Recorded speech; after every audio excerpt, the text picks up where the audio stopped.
रचनाशीर paper 1 में 60 plus score करके पास होना लक का गेम नहीं है, सही टॉपिक चूज करने का गेम है। इस वीडियो में आपको मैं ऐसे ही टॉपिक्स बताऊंगा पेपर 1 में जिनकी इतनी ज़्यादा हाई वेटेज है कि आप इजीली 60 to 65 प्लस स्कोर करके अपने पास होने के चांसेस मैक्सिमाइज कर सकते हो। तो वीडियो को स्टार्ट करते हैं। इस वीडियो में हम पेपर 1 के ऐसे टॉपिक्स देखने वाले हैं, नेक्स्ट वीडियो में हम पेपर 2 के ऐसे टॉपिक्स देखेंगे। सबसे पहले बात करूँ, सबसे जो इम्पोर्टेंट चीज़ है वो ये है कि आप आयुर्वेदिक पार्ट कंप्लीट करो। क्यों ये मैं बता रहा हूँ, आयुर्वेदिक पार्ट आपको अब तक पता चल जाना चाहिए। एक तो इनकी जो वेटेज है वो बहुत ज़्यादा है। इनकी वेटेज, इनके अच्छे खासे मार्क्स आपको 43 मार्क्स आपको टोटल आयुर्वेदिक टॉपिक में देखने को मिलते हैं। एज़ कंपेयर में इनका जो सिलेबस है, जो इनका कंटेंट है वो बहुत ही कम है, मतलब बहुत ईजी पार्ट है और आपको इनमें मार्क्स भी बहुत ज़्यादा मिलते हैं एज़ कम्पेयर टू मॉडर्न। तो ये बहुत बहुत इंपॉर्टेंट पार्ट है, इसमें आप बिल्कुल भी स्किप नहीं कर सकते, ये आपको पूरा का पूरा पढ़ना पड़ेगा। ये 43 मार्क्स आपके बहुत ज़रूरी है। ठीक है, तो पेपर 1 की अगर हम लेआउट की बात करें तो ये आपके ही सिलेबस से मैंने बना रखा है कि आपके कौन-कौन से एलएक्यू आते हैं। तो आप देख सकते हो, एक एलएक्यू आपका गर्भ में से आता है, एक एलएक्यू आपका बोन्स का आता है, एक एलएक्यू आपका जॉइंट्स का आता है और एक एलएक्यू आपका नर्वस या फिर ग्लैंड में से आता है। इन दोनों में से किसी में भी से एलएक्यू आ सकता है।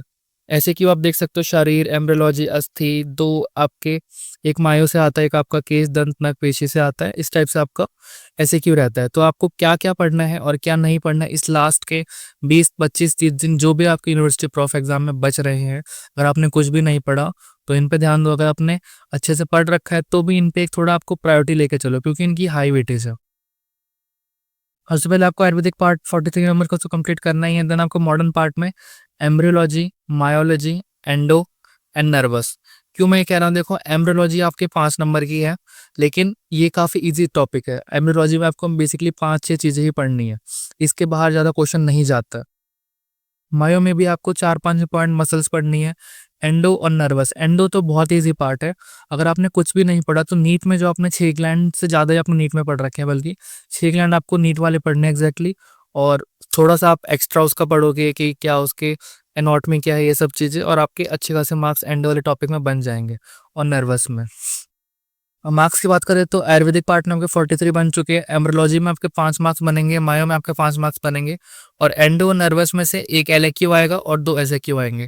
तो एक एलएक्यू से आपके 10 नंबर बनेंगे और 2 एसएक्यू से आपके 10 नंबर बनेंगे। तो टोटल आप कंबाइन कर लोगे 60 से 65 प्लस आराम से आपके बन जाएंगे। इसके अलावा आपके एमसीक्यू में भी अराउंड 10 मार्क्स तो आ ही जाएंगे इजिली। आप 50% से ज़्यादा अगर पढ़ रहे हो तो 10 आपके एमसीक्यू में इजिली बन जाती है, इतने टफ एमसीक्यू नहीं आते। मसल्स में देखो, आपको आप बुक खोलोगे आपको दुनिया भर की मसल्स मिल जाएंगी। तो मसल्स एक डिफिकल्ट टॉपिक माना जाएगा अगर आप उसका कंटेंट देखोगे, क्योंकि बहुत सारी मसल्स बुक में दे रखी है, लेकिन आपको सारी मसल्स नहीं पढ़नी। 5 नंबर का टॉपिक है, अगर आप 5 नंबर का आपको सिक्योर करना है, ये कुछ इंपॉर्टेंट मसल्स आप पढ़ लो। Trapezius, hamstring, gluteus, deltoid, biceps, triceps. इसके बाहर इतना नहीं देखने को मिलता है नॉर्मली। एम्ब्रियोलॉजी में बात करें तो देखो, आप ये कुछ टॉपिक्स आप हर चैप्टर की निकाल लो। अगर आप अच्छे से नहीं पढ़ पा रहे हो तो एटलीस्ट ये टॉपिक्स अगर आप अपने भी पीवाईक्यू देखो, आपका जो भी आपकी यूनिवर्सिटी है, कॉलेज है, उसके लास्ट 4-5 ईयर्स के आप पीवाईक्यू देखो, कौन सा टॉपिक, उस टॉपिक में से कौन कौन से क्वेश्चन आ रखे हैं, और एटलीस्ट उनको तो आप कर ही लो। जैसे एम्ब्रियोलॉजी में normally umbilical cord formation, placenta formation, germinal formation, branches of embryology और मनफेस डेवलपमेंट, इनके अलावा ज़्यादा क्वेश्चन नहीं पूछता है। तो एटलीस्ट आप ये कर लोगे तो आपके 90% चांस है क्वेश्चन आपका यहीं से फंसेगा। फॉर एग्जाम्पल मैंने जो आपको लेआउट बताया है, जिस टाइप से आप स्कोर कर सकते हो, वो नॉर्मली एक पेपर में लगा के देखते हैं कैसे आपका रहेगा। देखो, जैसे एसएक्यू की बात करें तो देखते हैं इस बेसिस पे आप कौन कौन से क्वेश्चन सही कर सकते हो। डिस्क्राइब षडंग शरीर अकॉर्डिंग टू आचार्य आप बता सकते हो, द्वे बाहु द्वे शक्ति ऐसे करके, ये आपका done. Then formation of umbilical cord, देखो मैंने आपको बताया भी था पढ़ने के लिए, ये आप नहीं कर रहे, हटा देते हैं, अभी छोड़ो। देन ये भी ट्रेपीजियस आपकी डन है यहाँ से। संधि भेद आप कर लोगे, केस दंत नख आयुर्वेदिक पार्ट कर रहे हो। लिम्फ नोड आप नहीं कर पा रहे मान लो। वैसे लिम्फ एक बहुत ही छोटा टॉपिक है, जो मैंने अपने ऑब्जर्वेशन से देखा है ना, कि लिम्फ का ऐसा रहता है कि लिम्फ का क्वेश्चन एक ऐसे क्यों आएगा, और वो भी 4-5 साल में एक बार आता है।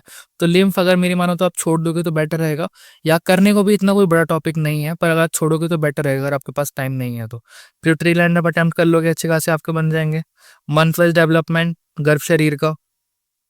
Then blood supply of spinal cord. Total आप देखो अभी कितने नंबर बन रहे हैं इसमें, 1 2 3 4 5 6 आपके एसएक्यू में बन रहे हैं 30 मार्क्स, देन 2 आपके एलएक्यू में बन रहे हैं 50 मार्क्स, और देन आपके 10 आपके एमसीक्यू में बन जाएंगे।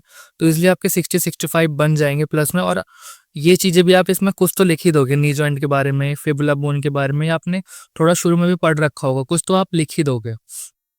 ये मैं उस केस में मान रहा हूँ, आप कुछ भी नहीं लिखोगे तो भी आपके 60 प्लस 55 प्लस इजिली आपके बन जाएंगे। आपके पेपर 1 में अगर 50-55 प्लस भी बन रहे ना तो आप इजिली पास हो जाओगे, क्योंकि पेपर 2 थोड़ा ज़्यादा स्कोरिंग होता है। तो यही था इस वीडियो में। अगर आपको वीडियो अच्छी लगी तो कमेंट करना पेपर 2 के लिए, ऐसी वीडियो के लिए।